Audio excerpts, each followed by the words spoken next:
The obsidian shell of the Grand Conclave, suspended in the perpetual night of the VLAN orbital space, hummed with a resonance that spoke less of technological function and more of ancient geological dread. A subtle tremor that seemed to emanate not from its core, but from the very weight of the decisions being held within its curved, light-absorbing walls. High Curator Xylek, whose layered, chrysalis-like integument shifted minutely in the ambient cold of the chamber, extended a trembling, six-jointed appendage toward the central holographic well, a motion that was, in the solemn ritual of the ascendancy, a profound breach of protocol, demanding immediate attention, yet somehow remaining unanswered for an agonizing fraction of the standard VLAN minute. The light that bathed the chamber, a deep, bruised violet, flickered across the faces of the assembled delegates, revealing the subtle stress lines around the sensory clusters of the Elder Council, the political and strategic core of the unified VLAN civilization, a power that had believed itself, until this very cycle, to be the undisputed geometric center of civilized existence within the spiral arm. Xylek's desperate gesture was a silent, frantic accusation directed at the data that swam in the well. A swirling, kinetic manifestation of unprecedented logistical deployment detected on the peripheral border world of Xylos Prime, a world explicitly designated within the neutral band protocols as a buffer zone, a place of non-intervention, now being scarred by the relentless, geometric incursions of the Terran species, the so-called Death Worlders whose brief, chaotic emergence from their poisonous cradle had been a continuous source of philosophical anxiety and strategic confusion for every stable polity in the galaxy. The curator's breath, a slow, gaseous exchange essential for his specific metabolism, was audible in the profound silence, a hiss that momentarily eclipsed the deep space transmission noise filtering through the chamber's acoustic dampeners, and when his voice finally emerged, it was a strained, high-pitched resonance, stripped of the usual bureaucratic cadence of his station, a raw expression of fundamental existential fear. "It is not the volume of the incursion that violates the balance," High Curator Xylek articulated, his voice echoing slightly against the smooth, anti-vibrational panels, a sound that carried the metallic tang of deeply suppressed panic.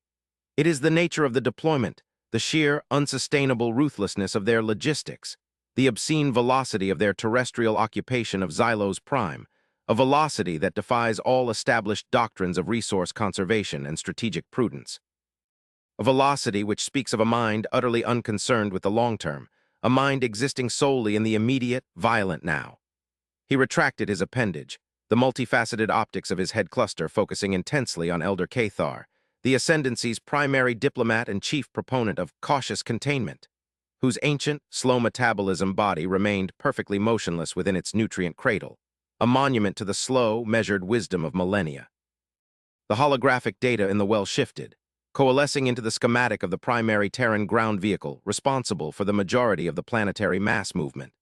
A massive, blocky, heavily armored transport, designated by the internal Terran logistical matrix by a deceptively mundane term, a classification which had, through the imperfect filter of translation and strategic analysis, been rendered into the official VLAN threat assessment reports as simply the coach. The Elder Council had, with a detached, academic arrogance born of long peace, initially dismissed the term as a linguistic absurdity, perhaps an archaic Terran jest, but the reality of the coach was anything but humorous. A vehicle deployed in staggering, almost uncountable numbers, moving with an automated, synchronized efficiency that suggested not a military invasion, but a migration or construction project on a scale that dwarfed the combined planetary development efforts of three major VLAN sectors. The very idea of the Terrans executing such an operation, whatever its ultimate purpose, on a neutral world, with such overwhelming material commitment and at such reckless, speed-of-light and gravity pace, was what had paralyzed the conclave. Elder Cathar, a figure whose physical movements were so deliberate they often gave the impression of a deep temporal delay, finally shifted within his nutrient cradle, the subtle release of pressure against the support gels signaling his intention to speak, and every optic, sensor, and psychological focus point in the chamber immediately locked onto his position. His voice, when it came, was a low, resonant baritone, a counterpoint to Xylek's sharp fear, a voice that carried the weight of hundreds of cycles of successful, measured diplomacy that had urged three major interstellar conflicts, and contained the early, chaotic expansion of countless nascent species. High Curator, you speak of ruthlessness and violence, yet where is the conflict? Our long-range surveillance systems, those same systems that detect the kinetic mass of these coaches, also report a complete absence of aggressive engagement against any VLAN asset, any structure, any personnel, or indeed, any native Zalosian life forms of significant complexity. Cathar paused, allowing the weight of that undeniable, confusing fact to settle heavily upon the worried minds of the assembled council. They are moving, Xylek, not attacking.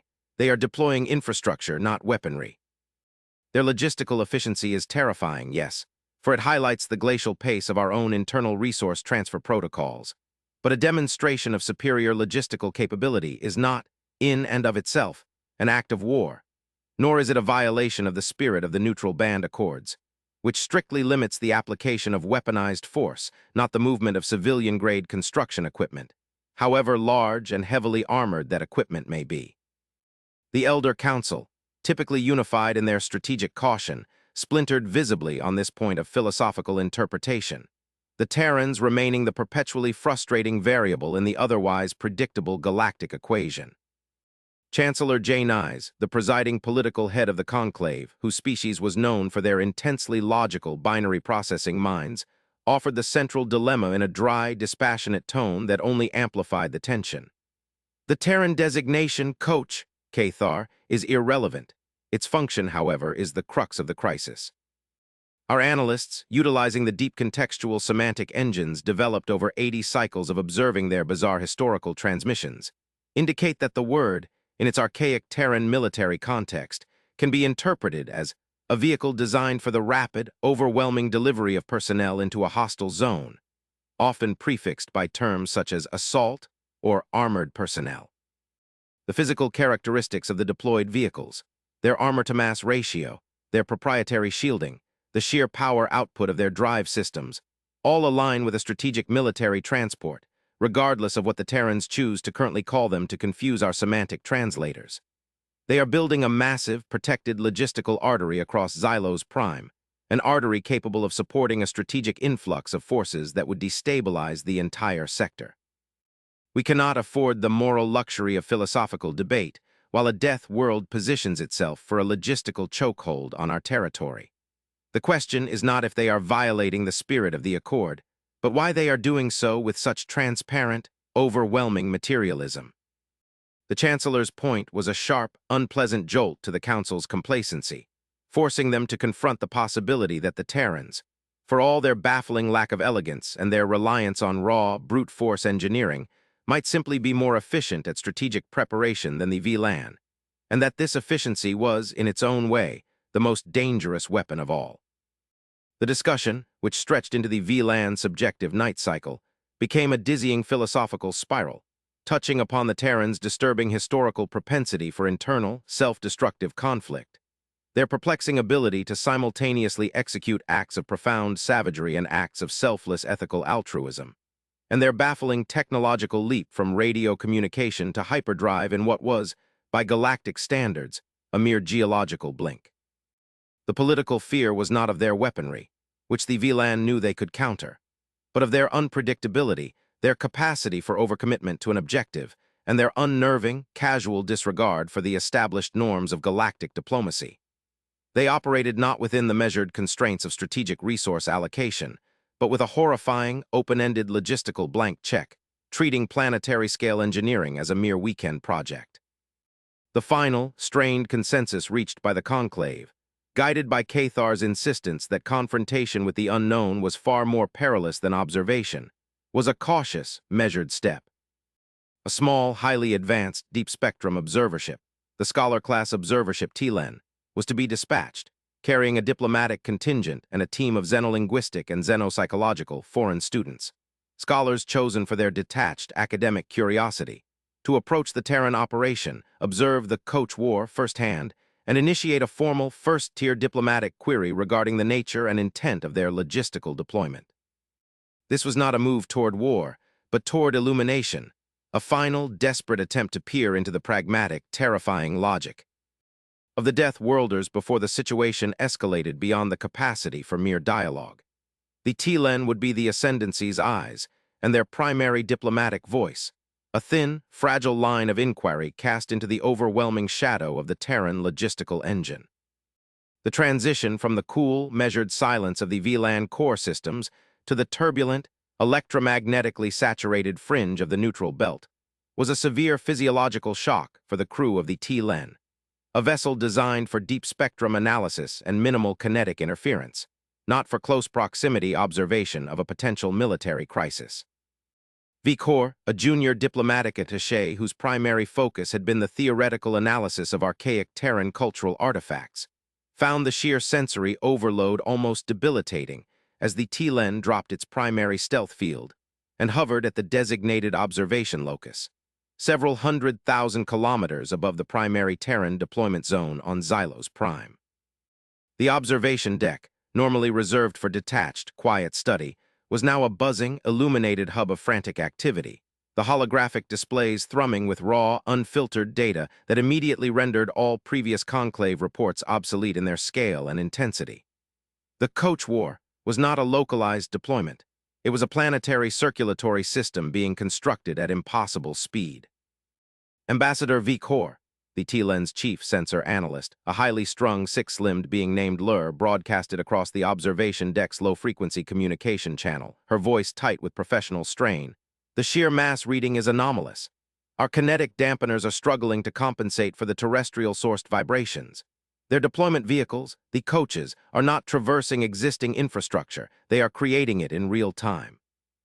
The sheer tonnage of material being excavated, processed, and laid down on the surface is a factor of 10 higher than the highest-end estimates we submitted to the conclave. This is not a strategic deployment. This is a planetary bypass surgery. Lur's use of the archaic Terran medical analogy, despite her stress, highlighted the essential mystery. The operation was massive, non-combatant, and fundamentally constructive, yet executed with a logistical violence that suggested a profound existential emergency. Vicor moved to the primary forward sensor dome, its surface momentarily clearing the condensed atmospheric moisture, revealing the scarred, rapidly changing face of Xylos Prime below. Through the powerful magnification lenses, the true scale and terrifying methodology of the Terran operation became sickeningly clear. The coaches, those blocky, heavily armored transports, were moving in geometric formations that stretched across the continents, not individually, but as modules of a single, massive, self-correcting machine. They were not merely carrying goods, they were carrying industrial complexes. One unit would vaporize a stretch of unstable terrain, immediately followed by a wave of coaches, pouring a self-setting, ultra-dense structural composite, instantly creating a load-bearing trench. A third wave, even larger, would follow, laying down prefabricated, multi-layered energy conduits and hyper-efficient rail lines, all moving at an unceasing, brutal pace, heedless of minor geological obstacles, consuming and reforming the landscape in a vast, geometric grid. The operation was defined by its wastefulness, an alien concept to the resource-conscious VLAN. The Terrans were generating monumental amounts of heat and kinetic interference, utilizing raw energy reserves with a profligacy that suggested their entire home system was a fused hydrogen core. They were leveraging overwhelming material power to buy time, treating the environment not as a complex ecosystem to be delicately negotiated, but as mere material resistance to be ruthlessly overcome by sheer effort. Their psychological profile remains consistent, Vicor murmured, less to Lur and more to the deep xenopsychological training embedded in his core memories. Brute force solutions, efficiency through overwhelming application of resources. They do not seek the elegant minimal path, they seek the most direct path, regardless of cost. The terrifying paradox is that, by their own metric, this is efficiency. It is the logic of a species that emerged from a world defined by its own lethal volatility, a world where subtlety was secondary to survival, where to hesitate was to perish. He extended a diplomatic signal flag, a complex multi-frequency burst encoding the Ascendancy's highest-level diplomatic credentials, toward the nearest, largest Terran command signature, a massive static energy signature that seemed less like a ship and more like a continentally sized, heavily shielded fortress embedded into the planetary crust. The diplomatic procedure required a measured, slow approach, allowing the recipient ample time for analysis, verification, and a measured, reciprocal response. a protocol designed to diffuse tension through deliberate slowness. The Terran response was instantaneous, bypassing all established intermediate communication channels, cutting through the neutral band's static with the directness of a plasma lance.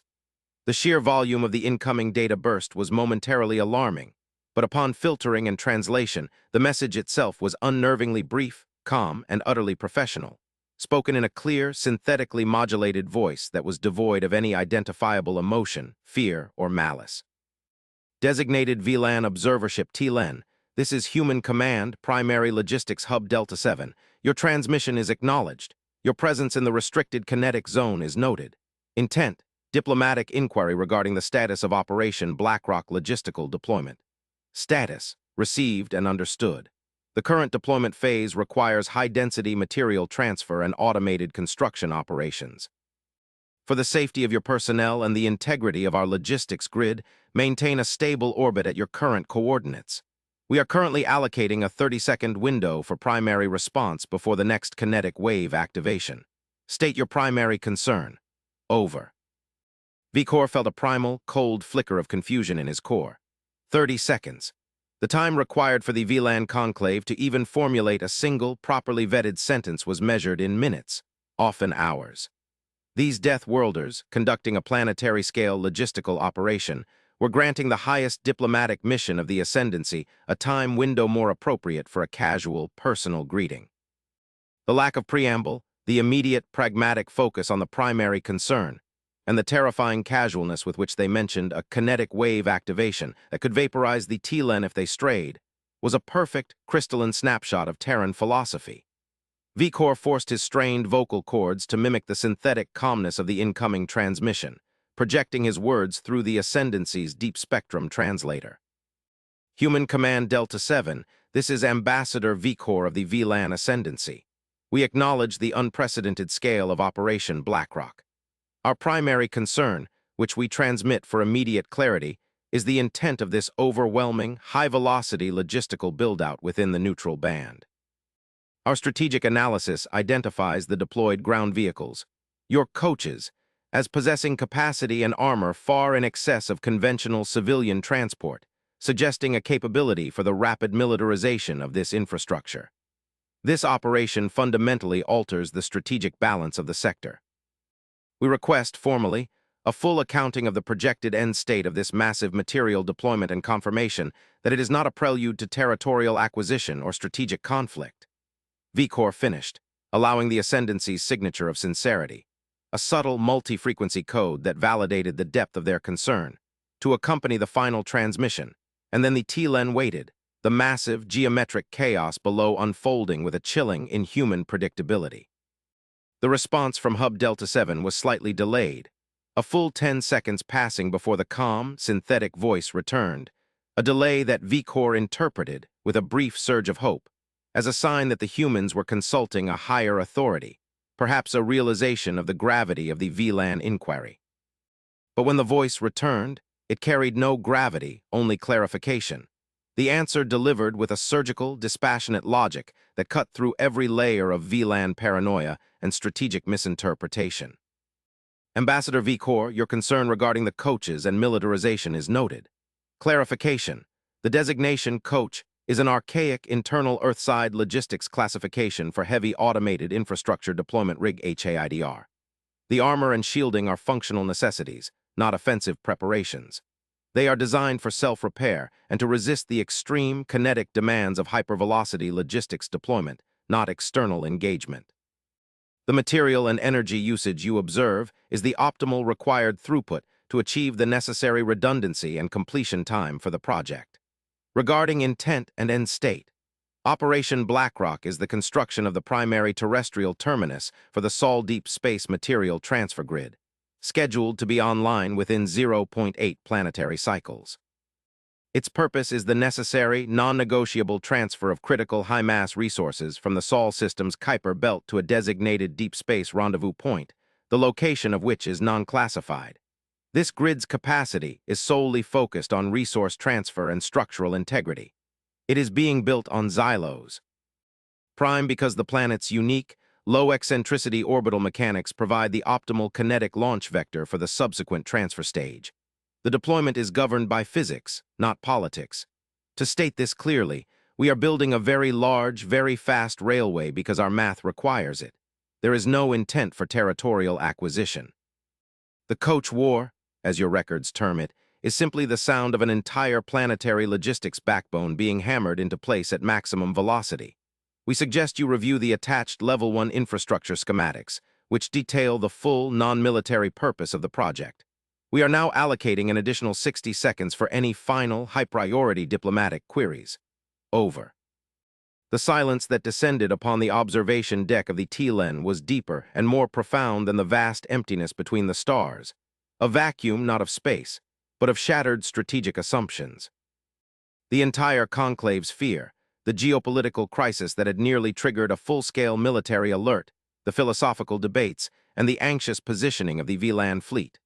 All of it was reduced to nothing more than a profound, embarrassing misinterpretation of an internal Terran infrastructure project. They had mistaken a massive, high-speed railway construction for a hostile invasion force. The sheer, terrifying logic of the Terran response, governed by physics, not politics, was a psychological blow. The humans were so utterly focused on their own internal, massive logistical requirements that the presence of the ascendancy, the largest, most sophisticated power in the sector, was merely a secondary factor to be managed with a brief, professional warning and a 60-second time slot. They had viewed the VLAN not as a threat, but as a minor, potentially inconvenient kinetic obstruction. Vikor felt a strange, cold calm settle over his diplomatic core. This was the deep world-building of the Terran mind. Their scale of ambition was so vast, their internal logistical demands so brutal, that their external interactions were reduced to detached, mathematical equations.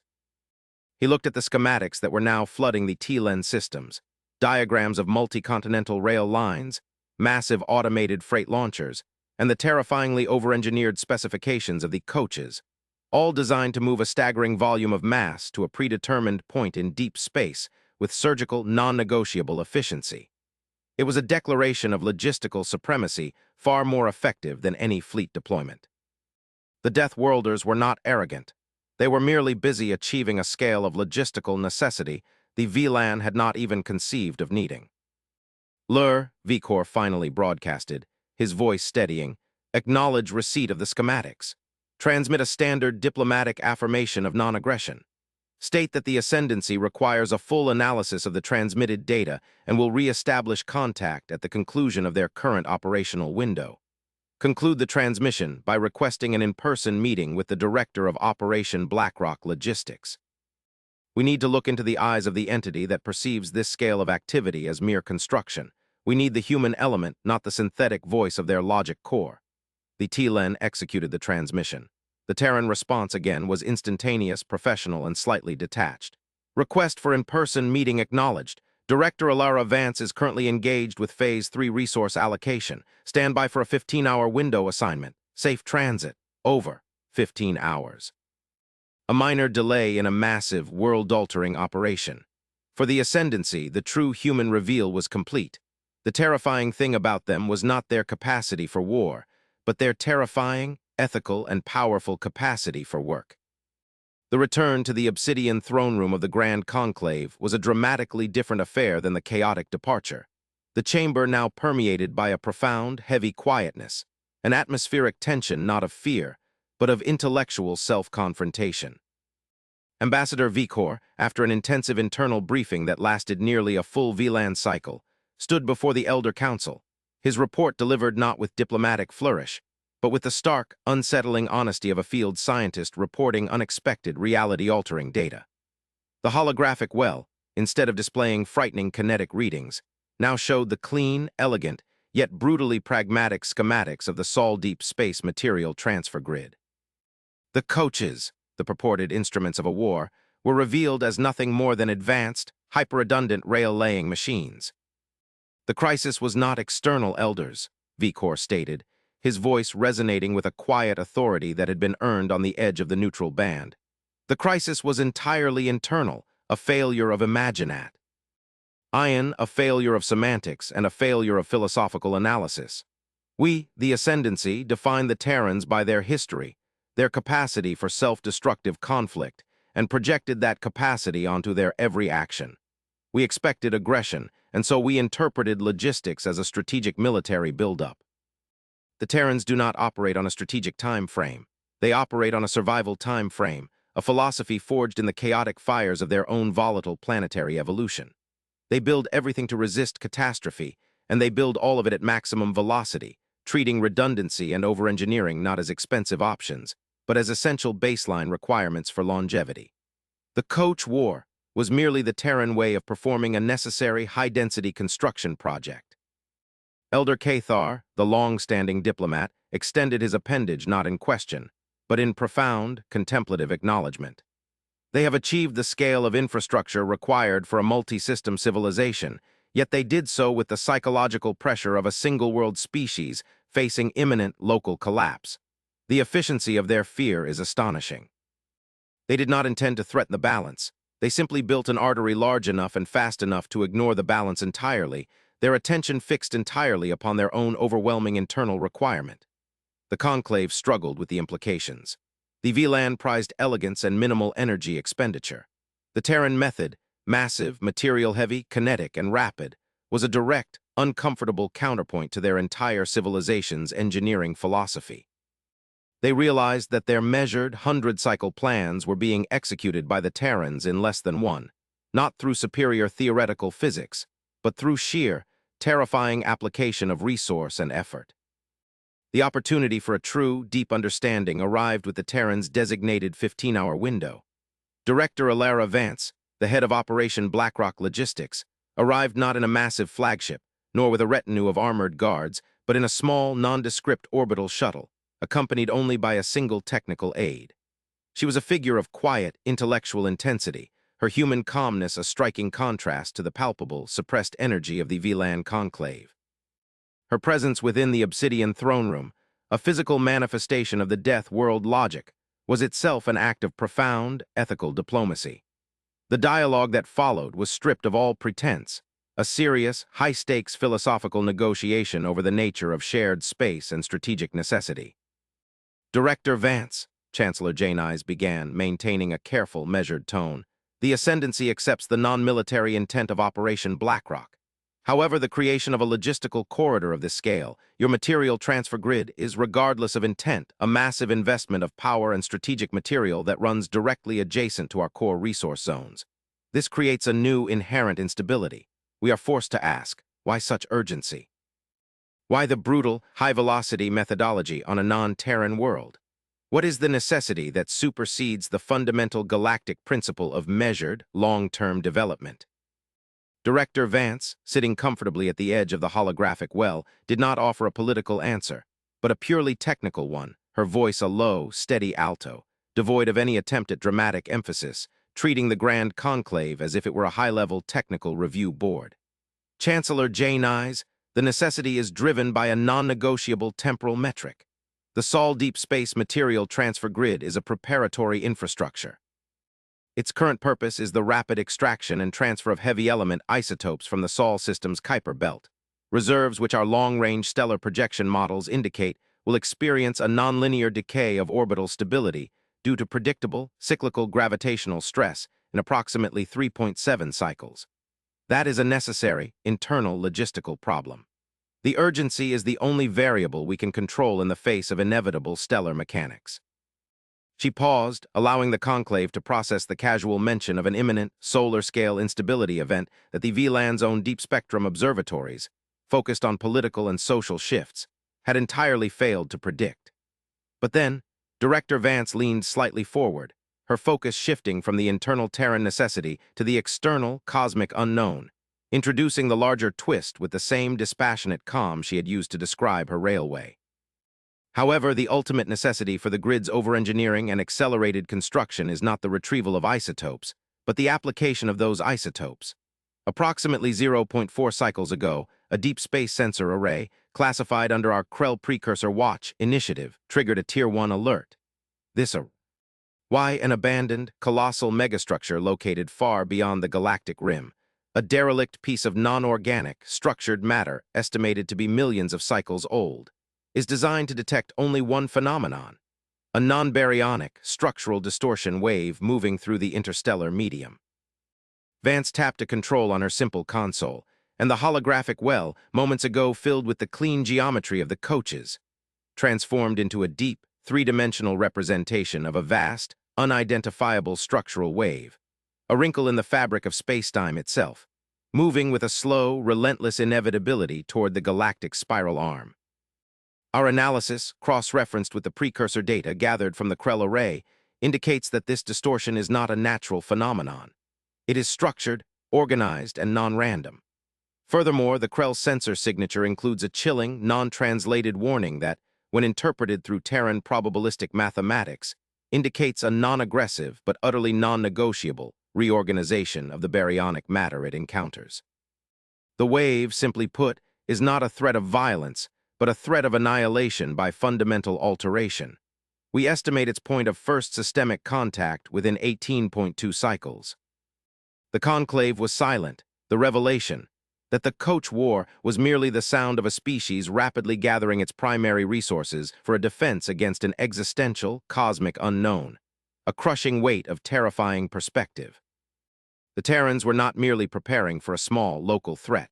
They were planning a multi-generational logistical project, designed to utilize the heavy elements to construct a planetary-scale, energy-intensive defensive structure that would shield their core systems from a phenomenon that transcended all known forms of warfare or physics.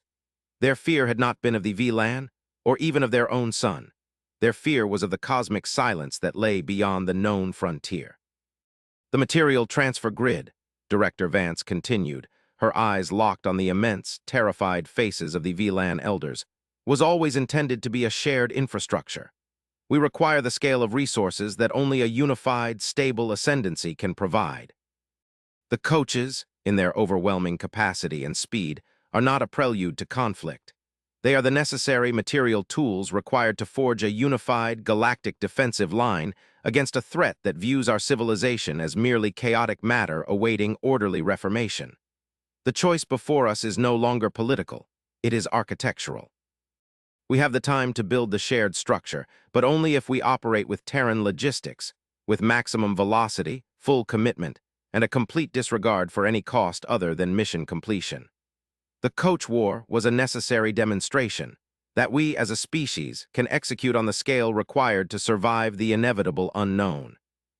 The philosophical shift within the Obsidian throne room was palpable, a collective realization that the Death Worlders, with their chaotic history and their reliance on raw, kinetic power, had, through their brutal, unsentimental pragmatism, preserved a capacity for survival that the elegant, cautious VLAN had allowed to atrophy in their long peace.